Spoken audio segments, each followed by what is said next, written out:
Hello, welcome back to Teen Story Share. This week we're going to be continuing Where the World Ends by Geraldine McCorian. We did start this one last week, so if you missed chapter 1, I'll put a link to that in the description below. Also, down below there's a description of what the entire book is about, so if you are not sure what this is about, you can check that out first. And we're going to jump right into chapter 2. Just as a reminder for those who were here last week, the group of men and boys from the Isle of Hirta had just arrived on Warrior Stac, the bare rocky outcropping in the middle of the ocean, where they go once a year, every year, to hunt for birds. Chapter 2, King Gannet. "Who wants to kill the king?" asked Mr. Ferris. It marked the beginning of their labors. No more housekeeping, clearing pebbles and bones and weed from their sleeping place. Today they were fowlers on a quest for gannets. "Who wants to be king?" Every boy but Davy had his hand raised. The honor was huge. "Quilliam, you have the years on you to be wise," said Mr. Ferris. Quill's heart expanded inside his chest, shrinking back down as Murdo pointed out, "I'm older." Mr. Ferris looked at the two friends. After the Reverend Buchan had brought a library to Hirta, Ferris had been the first to use it. Now he was the closest thing Hirta had to a schoolmaster, and fed the girls and boys of Hirta crumbs of book knowledge whenever they were not needed to dig the rigs or climb the rocks. He probably had favorites, but if he did, he never let it show. A scrupulously fair man. "Whichever is the smaller of you," he said. Since there was no room to stand up straight in the bothy, the two friends went outside to compare heights. It was no easier outside there, perched on a buckled cliff ledge. The two stood nose to nose. Both noses were running in the keen wind. "I'm no much fashed for it," said Murdo with a shrug. "You take it." But glancing down, Quill could see that Murdo's knees were bent in an attempt to make himself shorter. "Me neither. You take it." "Shall I?" "Do." But having honored their friendship, nothing seemed to have been solved. So Murdo picked up a pebble and, palming it behind his back, held out both fists. "Nickety, nickety, knack, which hand will ye tack?" And Quill chose the fist with the pebble in it. Twin jets of joy and fear went through him. Joy because now he might be able to tell his parents, casually, after a day or two at home, "Did I say? On the stack, I was King Gannet."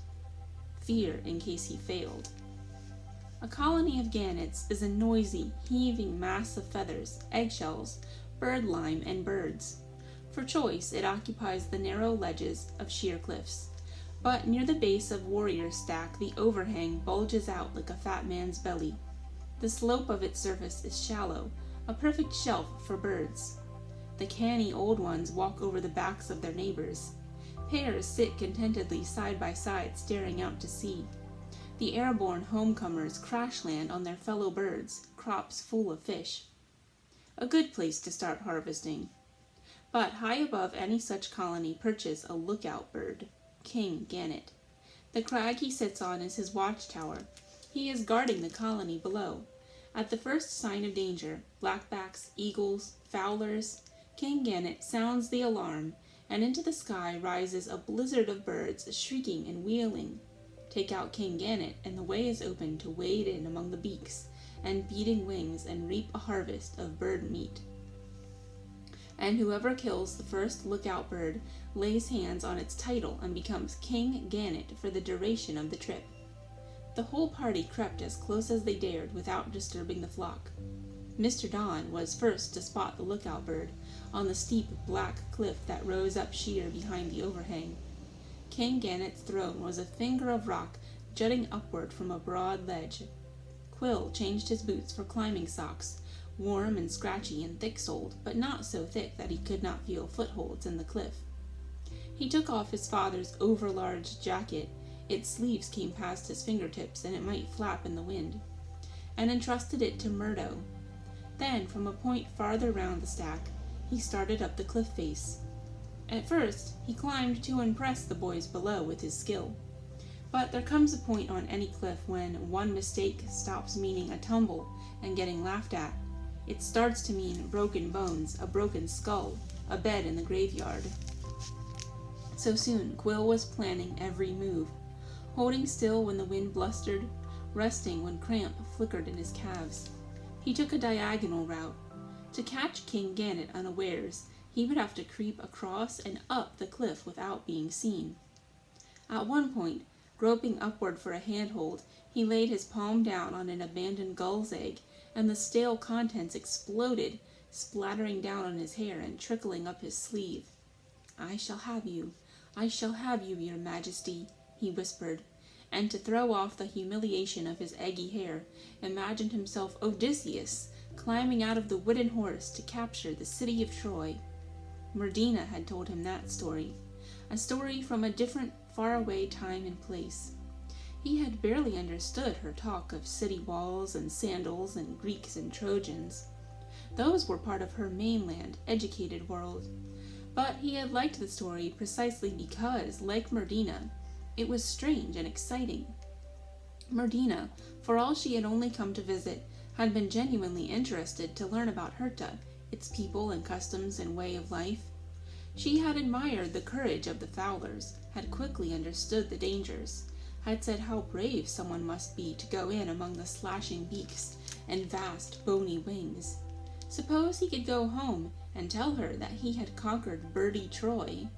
What would she say? What would be the expression on her face? But when Quill was only halfway up the rock face, King Gannet gave a shriek and rose to his full height, wings wide and flapping, orchestrating chaos. 5,000 birds took off.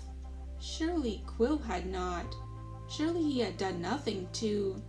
Droppings rained down on him out of a thundercloud of rising birds. He held perfectly still, though the damage seemed done. The lookout bird teetered, hopped, and took off, shrieking, "Intruder!" Close by Quill's head, a clutch of puffins burst from a crevice in the cliff face, like little fireballs being lobbed at him. But Quilliam did not recoil. He did not flex a muscle, just clung steadfastly to the cliff, chiefly because he could not think what else to do. He turned his face downward to shield it from puffin beaks, and so saw what had roused King Gannet. A giant black bird with a white breast was wading through the colony. Even amid the big-winged gannets, it was immense. The great weight of its hooked beak seemed to unbalance it, because it set the tips of its stumpy little wings down on rock or nest or gannet to steady itself. When it looked up at him, and it did seem to look directly toward him, the big white circles around each eye were like a mask. A gerfowl. Let's show you a picture. That's the gerfowl, or a giant auk. They're extinct now, but it says here they can get to be up to 3 feet tall, or they could. A gerfowl. It must have mistakenly swum ashore below the wrong colony, and strayed into gannet territory while looking for its own kind. Being flightless, it could not extricate itself quickly, only clear a path with its massive beak and bulk. Delightedly, Quilliam watched the comical, tottering majesty of the sea witch, 1 minute standing waist-deep in gannets, the next standing solitary and bewildered as every last gannet took off. Gerfowl like to live shoulder to shoulder on land. They do not understand aloneness. There is no word in their language for one gerfowl. It alone had triggered the panic. It could take the blame, not Quill. And as soon as it had plodded its way onward on its big webbed feet, the gannets would finish circling and settle back down.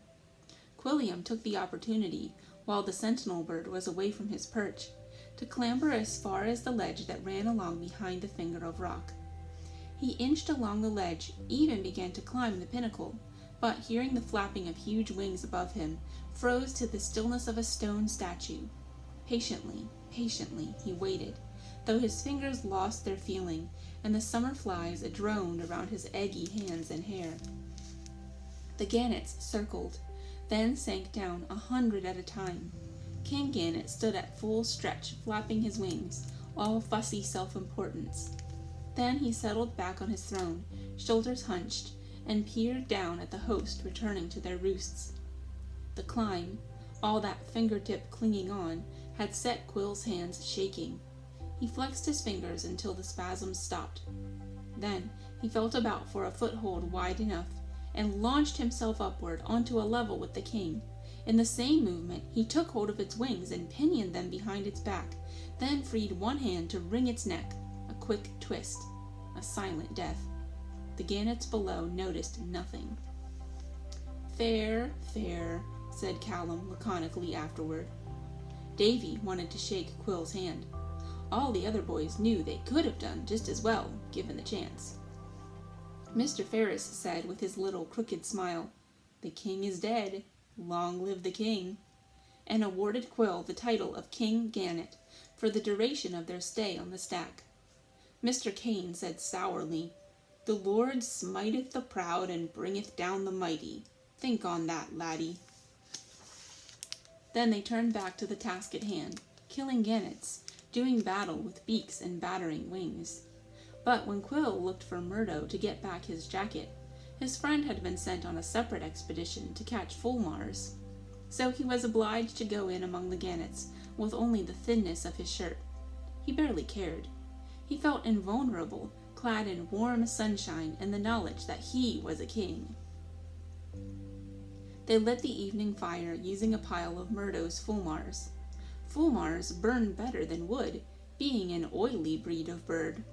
Then, boys and men alike spent the evening cutting the stomachs out of dead gannets to serve as bottles for all the fulmar oil they were planning to take home. The stack was full of riches, things the owner would sell to city people who, unimaginably, had no birds of their own to feed and warm them, and must buy their feathers, oil, and meat with real money.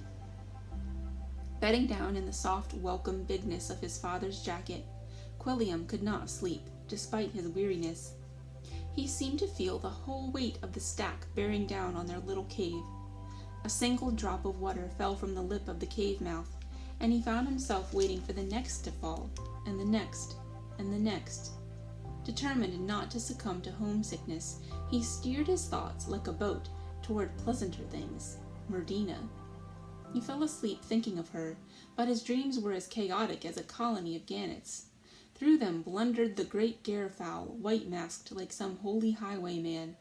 In his dream, her glossy black back was not soft with feathers at all, but a fall of young woman's hair, and from the ridged and hefty beak came songs Murdina had sung, about trees and locks and love.